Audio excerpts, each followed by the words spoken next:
maintenant passer au second cas où nous avons comme information initiale le lieu et pour information manquante le code lieu. Alors à partir du lieu, on souhaiterait récupérer le code lieu. Égale recherche V, recherche verticale. La valeur cherchée, c'est bien évidemment le lieu que nous avons comme information initiale. Prochain argument, la table matrix, donc la plage contenant à la fois l'information, donc la colonne de recherche et la colonne résultat.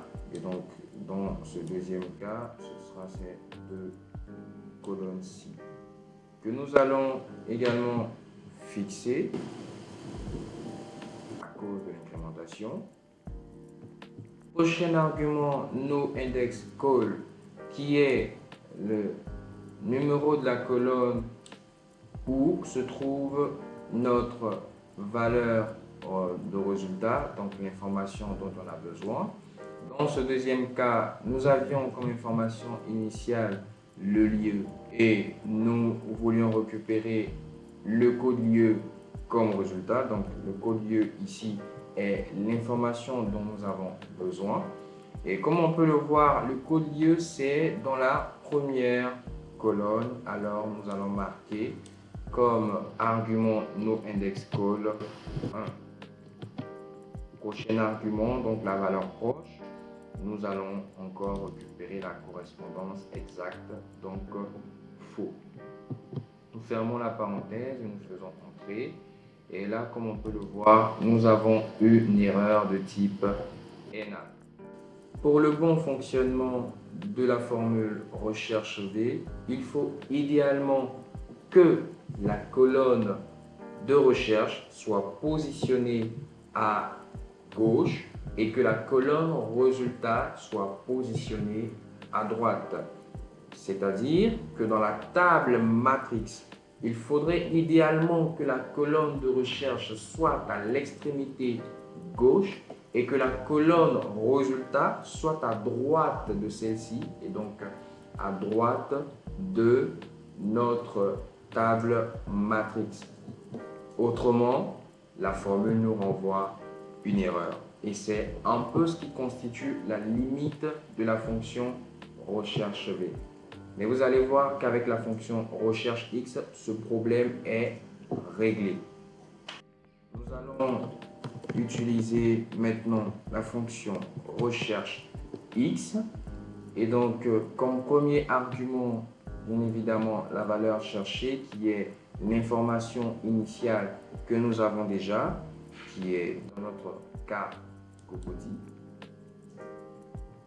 Prochain argument, le tableau de recherche donc, qui constitue la colonne où se trouve notre valeur cherchée, c'est-à-dire Cocody. Et donc, c'est cette colonne uniquement que nous allons sélectionner.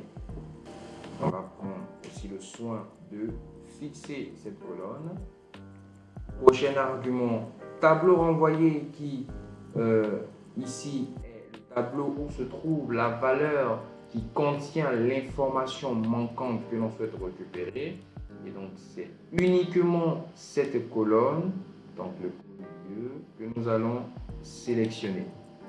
Et donc là, contrairement à recherche V qui demandait à ce qu'on sélectionne une plage qui contient à la fois les deux colonnes, donc la colonne de recherche et la colonne résultat. Ici, nous faisons deux sélections distinctes. Une sélection donc, pour la colonne de recherche et une autre sélection pour la colonne résultat. Que nous allons prendre également le soin de fixer cette deuxième colonne et nous pouvons éventuellement nous arrêter là. On avait spécifié un peu plus tôt que les arguments qui suivent sont facultatifs. Comment les reconnaître? Ici, regardez, il y a une syntaxe et pour les arguments qui suivent, vous remarquez que ces arguments sont entre crochets. Alors, quand il y a les crochets comme ça au niveau des arguments. Cela signifie que les arguments sont facultatifs. Et nous allons quand même les renseigner pour voir comment elles marchent. Donc, point virgule. Si non trouvé est l'argument qui va nous permettre d'afficher un texte ou une information prédéfinie en cas d'erreur ou en cas de manque de correspondance par rapport à la valeur cherchée. Et donc ici, au cas où la formule recherche X ne parvient à retrouver notre information manquante, au lieu de nous afficher un message d'erreur, il faudrait qu'il nous affiche un autre message que nous allons prendre le soin de préciser ici au travers cet argument. Alors, nous allons par exemple demander à la formule, au cas où il ne retrouve pas de correspondance, de nous afficher non trouvé. Non trouvé que nous allons évidemment mettre en griffe.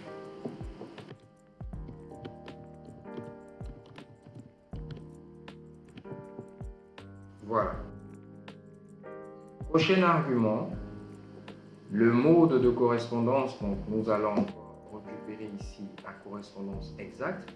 Et vous pouvez voir que comparé à la fonction recherche V, ici nous avons plusieurs choix.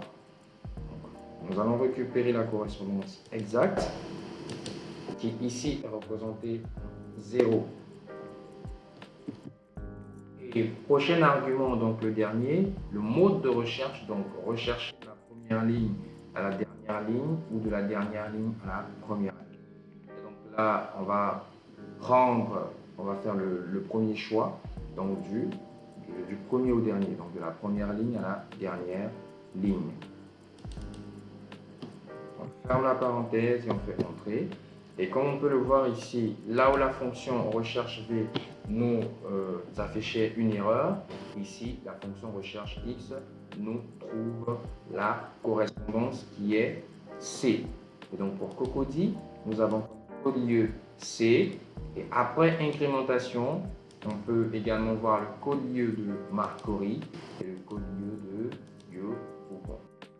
Nous passons au dernier cas et vous allez voir qu'avec celui-ci, il y a une petite particularité. Alors, nous avons comme information initiale le code MAG. Et pour chaque code MAG, il nous faudrait récupérer l'entrepôt qui correspond. Donc, l'entrepôt ici est l'information manquante. Nous allons continuer ici avec la fonction recherche X.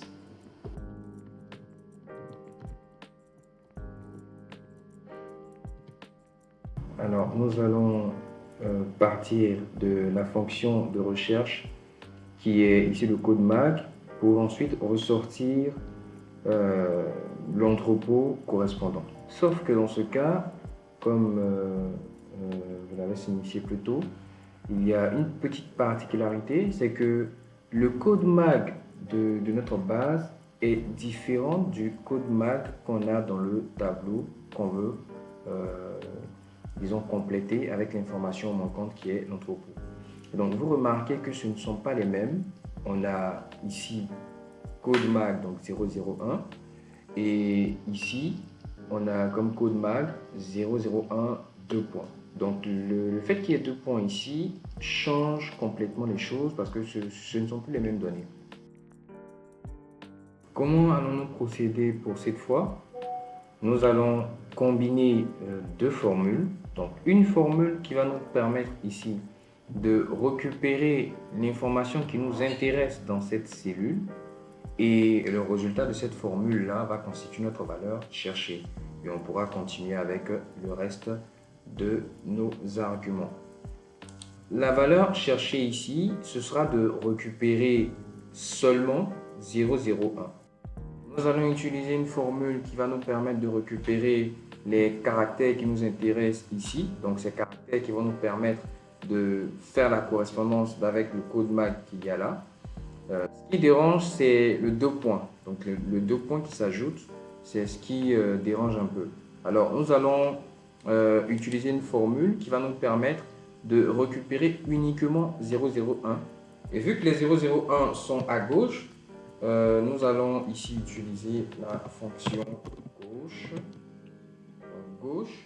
Et comme on peut le voir ici, il y a deux arguments à renseigner pour cette formule. C'est le texte et le nombre de caractères, ici nos caractères. Notre texte, ce sera le code MAG.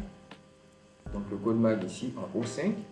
Et dans cette cellule O5, nous souhaitons, donc point virgule, récupérer trois caractères. Donc les trois caractères à gauche, raison pour laquelle nous avons utilisé la formule gauche. Ferme ensuite la parenthèse et c'est le résultat de cette formule gauche qui va ici constituer notre valeur cherchée pour la formule recherche X du départ. Nous passons à l'argument suivant qui est le tableau de recherche. Le tableau de recherche, c'est ici la colonne contenant notre valeur cherchée qui est le code MAG que nous allons fixer. Point virgule, le tableau renvoyé qui est ici la colonne entrepôt où se trouve la valeur dont on a besoin et donc la valeur qu'on souhaite récupérer. Pour ce cas-ci, on va s'arrêter là. Nous avons déjà vu comment les autres arguments fonctionnaient. Et donc les autres arguments qui suivent sont facultatifs, on avait dit. Et donc pour cette fois, on va s'arrêter là et vous allez voir que ça va quand même nous renvoyer un résultat. Donc on ferme la parenthèse, on fait entrer et vous voyez que là, ça nous affiche bel et bien Diallo. Ça nous affiche bel et bien Diallo. Donc ici pour le code MAG 001, c'est entrepôt Diallo et c'est ce qu'on a là. Nous allons incrémenter et on voit bien que pour 002, nous avons entrepôt MAG, 003 entrepôt Basile, ce qui est vérifié ici. 003, c'est bel et bien entrepôt Basile, 002 entrepôt. C'est ici que nous allons nous arrêter. J'espère que vous avez pu apprendre au travers de cette vidéo, que vous avez pu et que vous savez maintenant comment utiliser la fonction recherche V et aussi la fonction recherche X, que vous la comprenez de manière simple. Je vous invite à partager, liker et à vous abonner sans oublier la cloche de notification pour ne manquer aucune de nos prochaines vidéos. Merci beaucoup de nous avoir suivis jusqu'à maintenant. À bientôt.